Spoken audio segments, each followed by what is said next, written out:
Os destaques da semana entre os julgamentos do plenário do Supremo Tribunal Federal você confere aqui na TV Justiça. Plenárias está começando.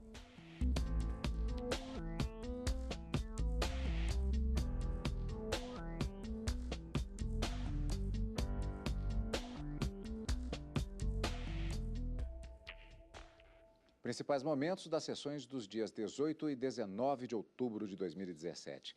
Karina, saúde e meio ambiente, os temas de destaque esta semana no plenário. E preconceito também foi um grande destaque, inclusive um dos julgamentos que foram iniciados nessa semana, mas com promessa de retomada na semana seguinte. Na quarta-feira, os ministros, numa pauta eminentemente ambiental, acabaram decidindo pela procedência de uma ação direta de inconstitucionalidade que questionava dispositivos de uma lei que possibilitava uma interpretação dúbia sobre a regularização fundiária das propriedades que estão localizadas na Amazônia Legal e que talvez, de acordo com a interpretação dada pela lei e segundo o argumento do autor dessa ação direta de inconstitucionalidade, era possível entender que as terras ocupadas por aqueles integrantes quilombolas ou terras tradicionais ocupadas poderiam ser regularizadas em favor de terceiras pessoas que não integrantes dessas comunidades, mas o ministro Edson Fachin acabou dando um voto que prevaleceu durante o julgamento e que afastou qualquer tipo de interpretação que prejudicasse essas terras dos ocupantes quilombolas na Amazônia Legal, conforme a lei determinava. A gente vai explicar um pouquinho mais sobre os dois dispositivos que foram decididos como constitucionais, mas se dando uma interpretação conforme uma técnica utilizada pelo Supremo Tribunal Federal, que acabou culminando com a parcial procedência da ação. E na quinta-feira, o início de um julgamento envolvendo saúde pública e o financiamento para o governo, para a União, para implementar a saúde pública, foi questionada aí uma ação direta de inconstitucionalidade, mas que deve também ter o julgamento retomado na semana seguinte, em razão apenas do seu início, considerando que os advogados que fariam a sustentação oral eram de outros estados. O ministro Ricardo Lewandowski pediu que o julgamento fosse iniciado para que oportunizasse essas sustentações orais, mas logo em seguida suspenso o julgamento para retomada na semana seguinte. E um outro julgamento que foi iniciado com a promessa também de colheita dos demais votos na semana seguinte, também da relatoria do ministro Edson Fachin, uma ação direta de inconstitucionalidade questionando uma portaria da Anvisa e também uma resolução do próprio órgão que teria proibido qualquer tipo de doação de sangue feita por homens homossexuais nos últimos 12 meses da data da doação. O principal argumento aqui seria a violação da dignidade da pessoa humana e também uma forma preconceituosa de se alcançar o objetivo da doação e proteger, garantir uma segurança nesses bancos de sangue coletados pelo governo. Esses foram os temas que foram abordados, portanto, nas sessões plenárias da quarta e quinta-feira aqui no Supremo Tribunal Federal. E nós vamos vê-los todos agora em destaque no nosso programa Plenárias de hoje, com os principais momentos, primeiramente da sessão plenária da quarta-feira. O Supremo Tribunal Federal decidiu que não pode haver regularização a terceiros de terras destinadas a quilombolas na Amazônia Legal. Os ministros analisaram a validade da lei, que trata da regularização fundiária de terras da União na Amazônia Legal. Para a Advocacia Geral da União, a lei promove a inclusão social e a justiça agrária. A Lei 11.952, de 2009, ela ingressa no ordenamento jurídico nacional com uma finalidade muito específica, a de trazer, ou ao menos de se buscar construir, um ambiente de segurança jurídica e de paz no âmbito da denominada Amazônia Legal. Os ministros entenderam que deve ser dado à lei o entendimento de que não é possível a regularização em favor de terceiros de áreas ocupadas por quilombolas e outras comunidades da Amazônia Legal. Interpretação conforme a Constituição, sem redução de texto, a fim de afastar-se qualquer interpretação que permita a regularização fundiária das terras ocupadas por quilombolas e outras comunidades tradicionais da Amazônia Legal em nome de terceiros ou de modo a descaracterizar o modo de apropriação da terra por esses grupos. Excluir por inconstitucional qualquer interpretação que considere possível a regularização fundiária de áreas ocupadas por comunidades quilombolas ou tradicionais em favor de terceiros. Não serão passíveis de alienação e cessão de direito real de uso em favor de terceiro, no âmbito da política da realização fundiária, as ocupações que recaiam sobre áreas públicas ocupadas por quilombolas e outras comunidades da Amazônia Legal. Além disso, por maioria, ficou decidido que sempre diante de motivação fica dispensada para a regularização fundiária a vistoria de imóvel de até 4 módulos. Entendo que, após analisar a questão, concluí assistir razão à autora, à Procuradoria-Geral da República.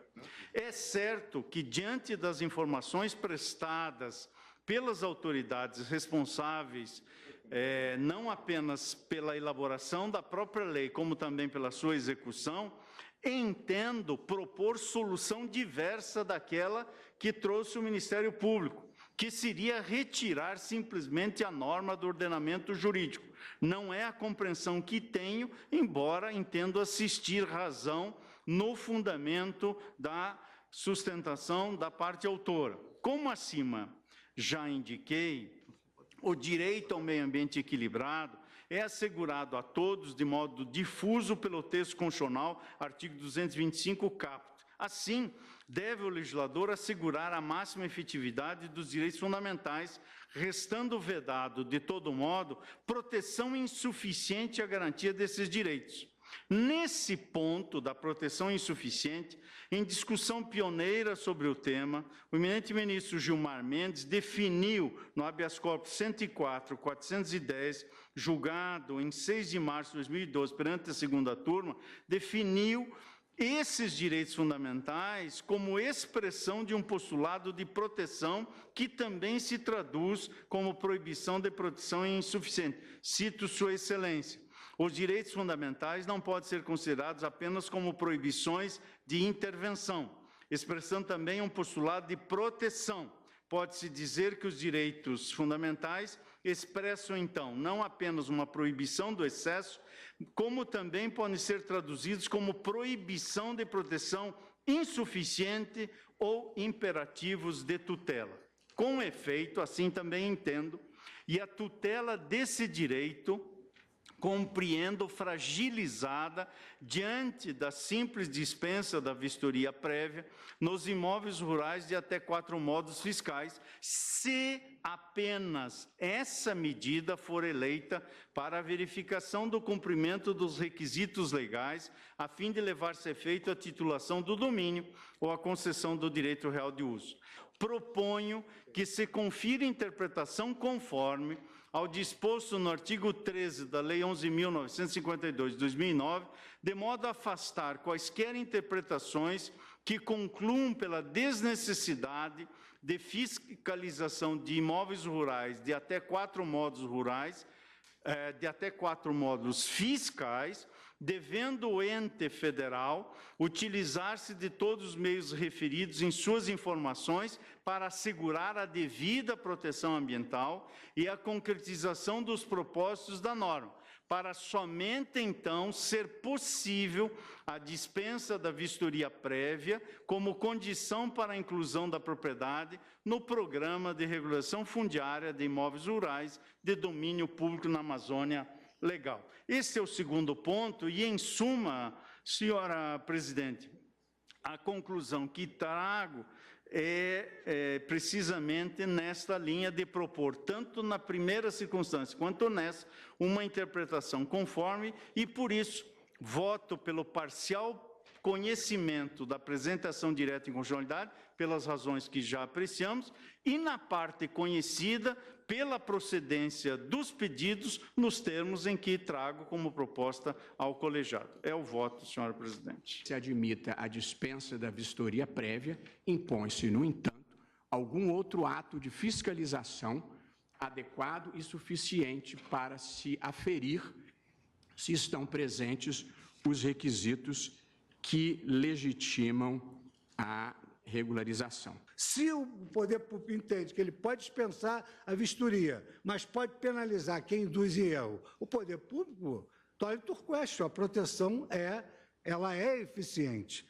Mas como Vossa Excelência acrescentou a essa proteção, desde que preenchidos todos os requisitos, também eu acompanho Vossa Excelência nesse sentido, muito embora eu entenda que o dispositivo é absolutamente suficiente para evitar qualquer tipo de fraude nessa regularização fundiária. É preciso uma fundamentação para afastar a vistoria e creio também, com todo respeito pelas opiniões em contrárias, que não haverá uma burocratização, porque o processo já é burocrático. Para se proceder a uma alienação, uma concessão real de uso, ou de direito real de uso, é preciso abrir um processo com toda a justificativa, com toda a documentação pertinente, e creio que não será nada demais que a União, por seus órgãos competentes, venha aos autos e diga, olha, aquilo que foi declarado pelo interessado está em conformidade com a realidade, enfim, com os dados que a União tem. E a União tem dados hoje, inclusive, do ponto de vista tecnológico, muito sofisticados, que são as fotos que são feitas por via satélite, de maneira que não vejo nenhum aumento excepcional de serviço no que tange ao governo ao proceder a essa regularização fundiária.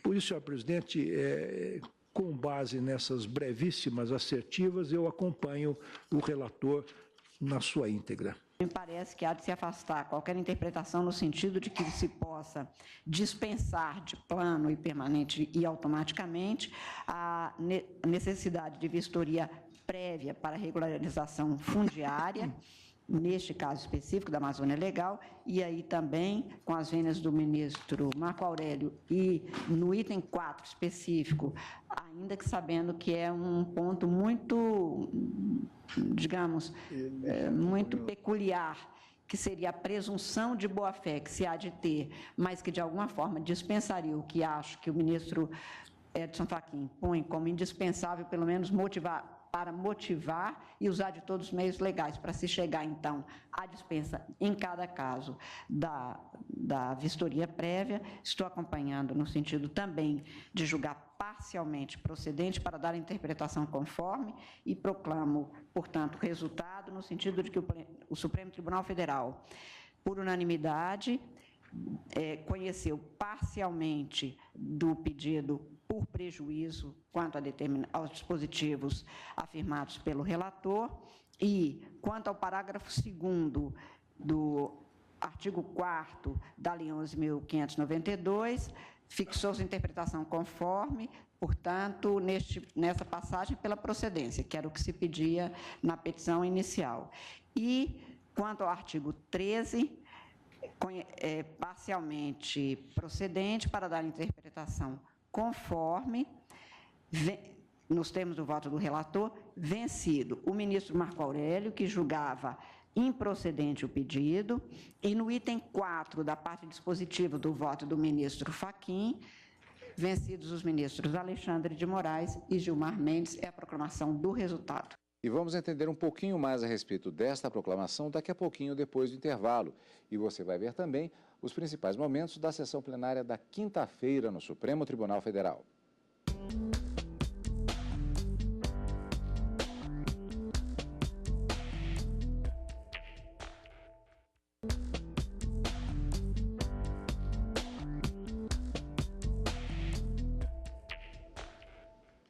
Estamos de volta com o Plenárias. No primeiro bloco, nós vimos que na sessão plenária da quarta-feira, o Supremo Tribunal Federal decidiu que não pode haver regularização a terceiros de terras destinadas a quilombolas na Amazônia Legal.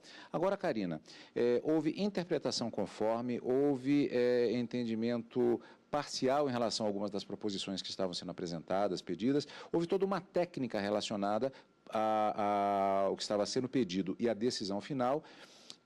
mas no final não houve nenhuma declaração de inconstitucionalidade. Como é essa dinâmica? O pedido, ele trazia, na verdade, era uma ação direta de inconstitucionalidade com pedido de interpretação conforme a Constituição. Então, pedia-se que a essa legislação que regulamenta a regularização fundiária dessas terras na Amazônia Legal fosse dada uma interpretação à luz dos princípios da Constituição que protegem essas comunidades quilombolas, lá no artigo 216 e também no 68 do ADCT, o Ato das Disposições Constitucionais Transitórias.